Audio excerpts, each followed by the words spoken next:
We want to take a minute to introduce the panel members before we take any further questions. So I'm going to let Pat introduce Paul and Karina, and I'll introduce Dr. Sicker. Yes, good holistic cancer care doesn't occur without a team, and so we have the entire team here today.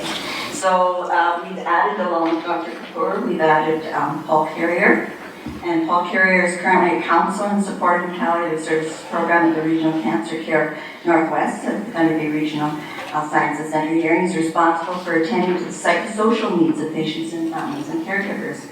And the psychosocial department is an excellent resource for patients and families that are under treatment, and they welcome people to come and use their services. Paul has 16 years of clinical experience. He provides individual, family, and group counseling, and he has a special interest in working with people who experience anxiety and depression, and he holds a master's degree in social work from Dalhousie University.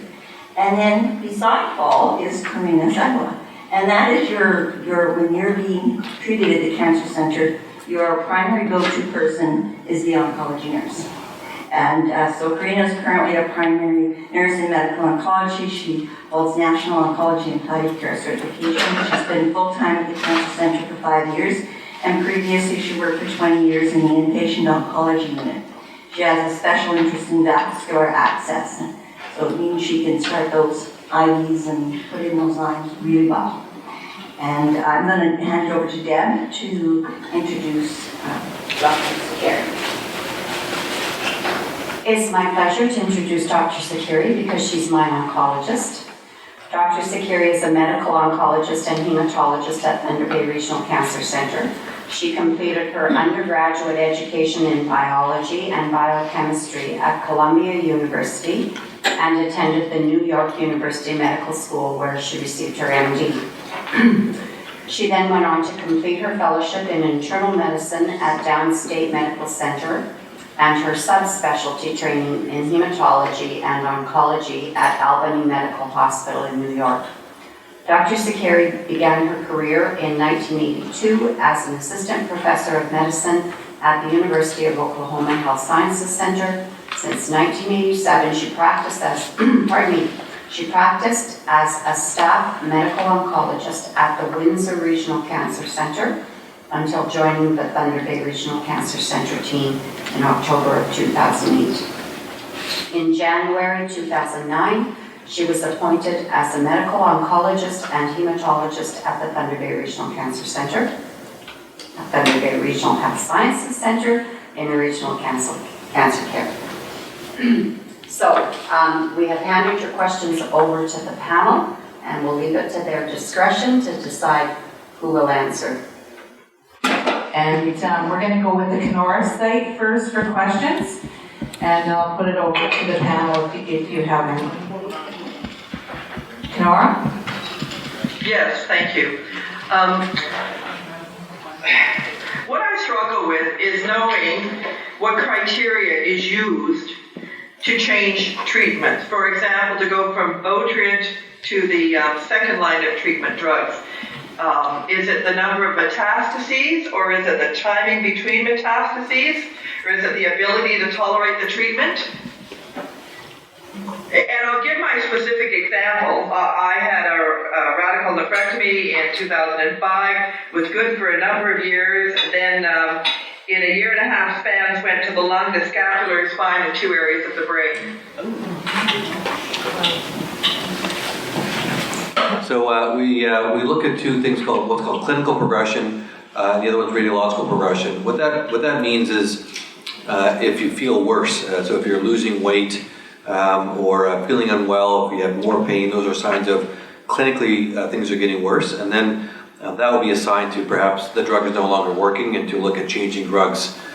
And the other one's called radiological progression. That's basically if your CAT scan looks worse. If your CAT scan shows that these spots if there's new spots or if there's spots that are getting bigger, in general that would suggest that it's radiological progression and the drug is ineffective. So we don't change drugs without a great deal of thought. Really, it basically if there's something new developing, or if there's if the spot's getting larger anywhere in the body, that's a sign that the drug is just not effective. So there's no point in being on that because your cancers develop what's called resistance to the drug. That means the cancer cells are immune to the drug that you're on, and so there's no point in staying on it. You need to go on another drug to shrink down the cancer and stabilize it. Does that make sense? Yes, it does. Thank you. Okay. Is renal cancer also a secondary cancer? It can be. You can have tumors like lymphomas, sarcomas in the kidney. Then they're not all renal cell or papillary. The lymphomas are treated with chemotherapy. Sarcomas are also very difficult tumors. There are also a lot of benign entities in the tumor, including oncocytomas. And the oncocytoma is considered a benign entity. It also can be genetically transmitted. We've seen cases of multiple oncocytomas that form part of a genetic syndrome. So the oncocytoma is the question here is about a diagnosis of oncocytoma. I assume that's waiting for a confirmed diagnosis. It sounds like that's a biopsy. So we haven't really talked about the role of kidney biopsy for kidney masses, but in general we're doing more of that than we used to. I showed you the numbers that if somebody has a solid mass in the kidney, we traditionally don't biopsy it because it's most likely a cancer. So we say that there's about an 80% chance, a 90% chance if the mass is less than 4 centimeters that it's a renal cell carcinoma. That means if it's not that, what's the other 10%? The other 10% is stuff like oncocytoma or angiomyolipoma. These are benign, non-metastatic tumors. They don't usually need to be removed. But the question here is a valid one, is that you want to confirm that that's what it is. Because you're only as good as your pathologist, and you're only as good as the size of the sample of the needle that's gone to do the biopsy. And so the pathologist has a very small piece to analyze. Sometimes it's difficult for them to determine that it's a benign oncocytoma or another type of tumor called papillary renal cell carcinoma or such type of tumor. So a confirmatory biopsy is always helpful, and we don't always hang our hat on the firm diagnosis of oncocytoma. But in general, if it's a confirmed, absolutely sure oncocytoma, it usually doesn't need to be removed because it's always benign. Does that answer the question? Whoever asked that? Everyone's nodding. Good.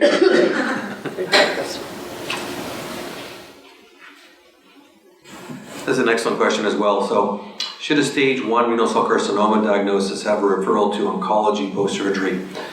So I think that KCC advocates appropriately that you should get a second opinion. I think second opinions are important, especially if you're not comfortable with your first opinion.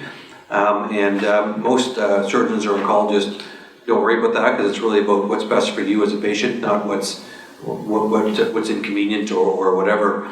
And so I think a second opinion is always good. I would say, though, that for stage 1 renal cell carcinoma, there is no oncologist that will give any drugs afterwards.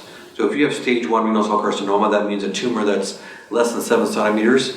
If it's stage 1 and there's no metastases, there is no role for any of these drugs we talked about today in an adjuvant setting or in a treatment setting. So you can get an oncologist, but I don't think it's necessary. Because the standard from any oncologist would be just keep an eye on things with surveillance with a CAT scan every 6 months to a year. I usually will follow those patients with a CAT scan for a couple of years and then discharge them back to their family physician. And with the recommendation that he follow a routine CAT scan every so often.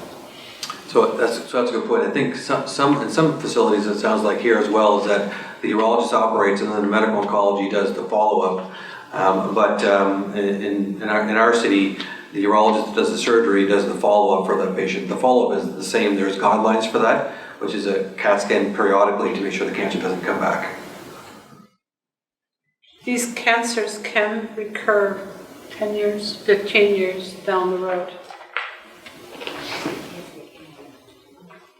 Okay. That's not to get anybody worried about it. So I guess we do see some patients that the cancers can come back 10 to 15 years down the road. Usually they're slow growing. If you have somebody who has a previous history of kidney cancer surgery, and then 10, 15 years later there's some abdominal pain and you get an ultrasound showing that there's a recurrence, in general, 10 to 15 years afterwards, the recurrence rates are slow growing. So not as horrific as a quickly growing one.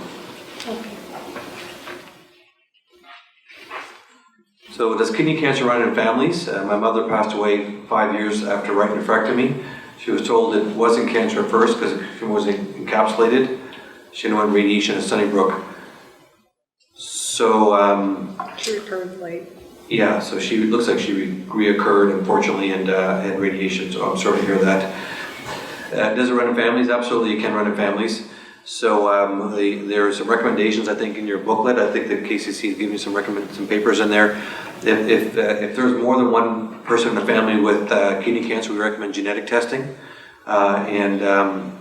If I have a family or basically more than one person that's related with a kidney cancer history, then I'll recommend genetic testing, and we'll send it for that, as well as I recommend screening every 5 years or so with an ultrasound, if there is some family history of that. The genetic testing is recommendation based upon the paper in your booklet. The ultrasound every 5 years or so is just something that I do personally, just to screen for these, if there's a family history, to make sure nothing develops in the kidneys, because if you can pick it up when it's small, then you can cure it. Now, is there an association between acute intermittent porphyria and kidney cancer? I'm not aware of any, are you? I'm not aware of that, no. How do you go to clinical trials in Thunder Bay?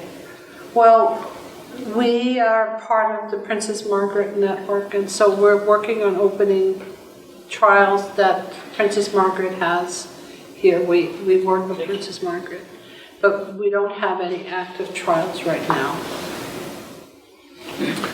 So for those that are interested, if you want to come to Hamilton, it's a nice town. We have a lot of good pubs. And what else do we have? We have a steel mill. If you want to come to Hamilton for a clinical trial, we do have some offerings. We offer a first-line trial, which is a trial we're looking at Avastin or bevacizumab in combination with a PD-L1 compared to sunitinib. So there's no placebo arm. You always get a good drug, and it compares whether PD-L1 versus sunitinib. That's in first line.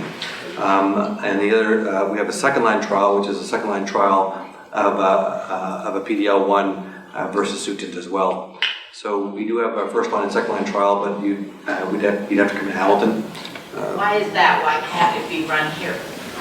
I think it would be up to you. It has to be part of OCREP. Yeah. We have access to certain provincial trials that we can open. Clinical trial that we The problem with going to a clinical trial in Toronto or in Hamilton is that these drugs are tightly controlled and you have to be there for every treatment. Well, that's what they told me when I had my surgery in Toronto, and I came home from Toronto and there was a call and they had got a hold of the cancer center here, and Dr. Chan offered to run it, and I did the clinical trial in Toronto from Thunder Bay for I can't even say it. That was the one I did. Which drug? Sutent. Sutent. Yes. It depends. It was quite a while ago. It must have been. Yes, 6 years. Okay. Since then, the National Cancer Institute of Canada and Health Canada have had very tough guidelines. We've had to tighten our things. We can't recruit patients that are in the region because of the tight control of the drugs and pharmaceuticals. And so it becomes very difficult to do a trial at a distance. Oh, yeah. I'm very lucky then, yeah. And then not just for us, but also for Toronto. Right. That you have to essentially move temporarily there especially if it's a trial that requires a lot of work.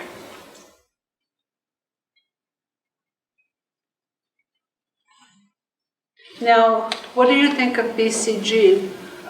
This is basically used in bladder cancer. It really, I don't think has any role in renal cell. Okay.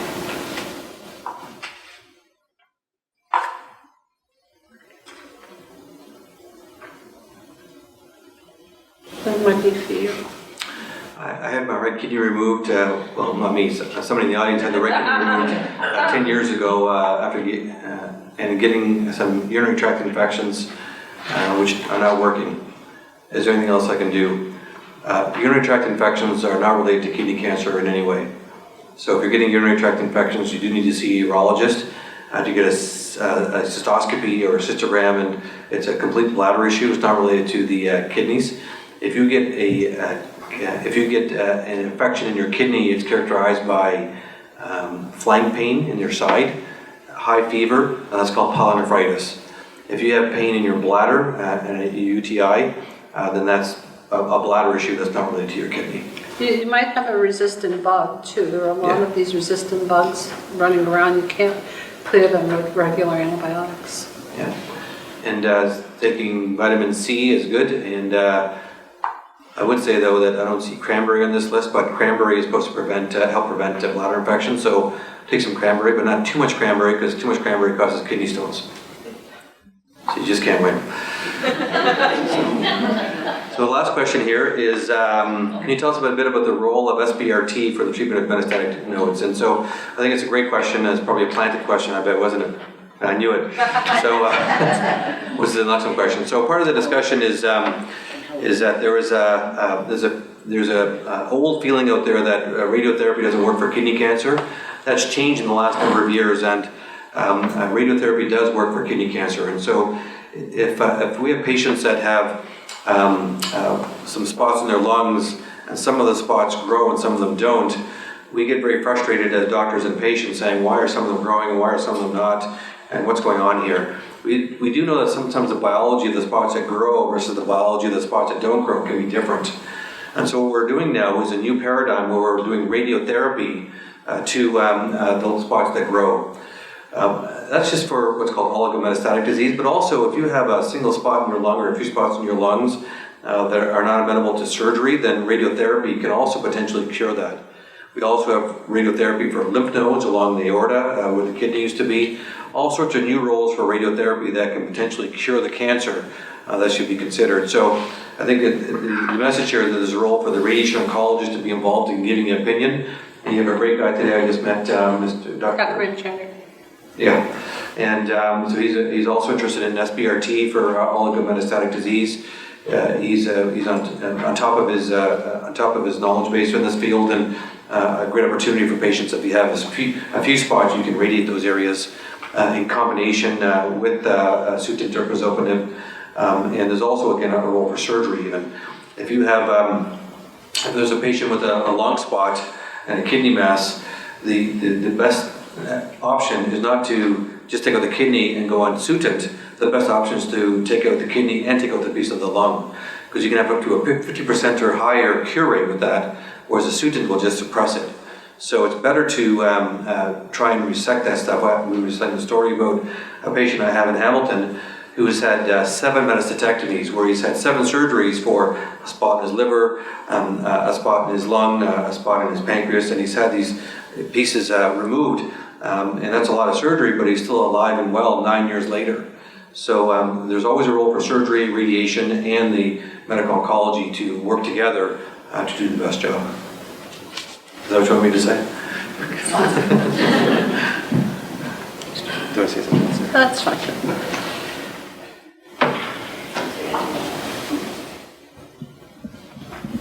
So I'll just check in with Kenora maybe to see if any questions have arisen as a result of that discussion.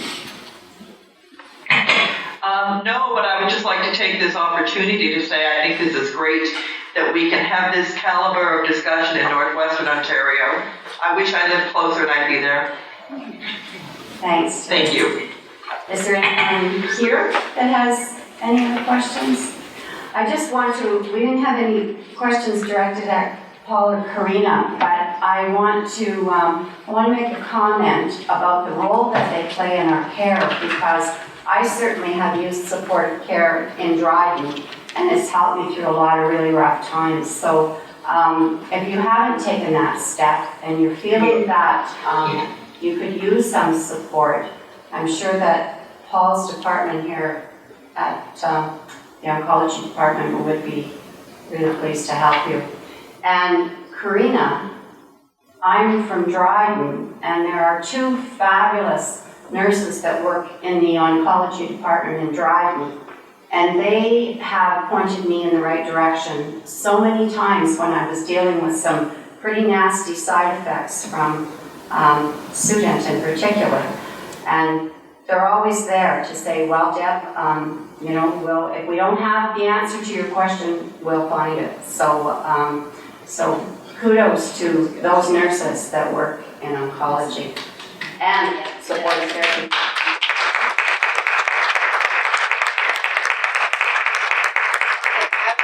Karina as my nurse, and yes, I certainly had phone, and she will phone you back instantly.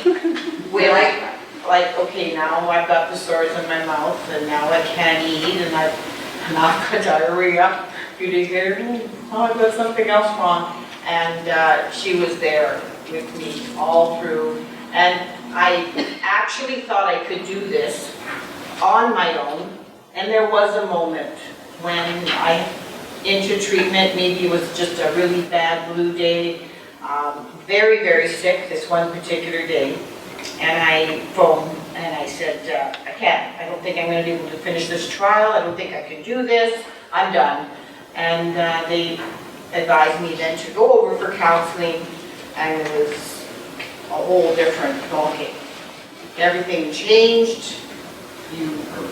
I left there, I walked into the room and just started crying, and they hand you a box of Kleenex, and everything changes. They talk to you, and everything you're feeling is normal, and I'm glad that I went. That's all I can say. They're there for a reason. Thank you for sharing that story. It's really, really important.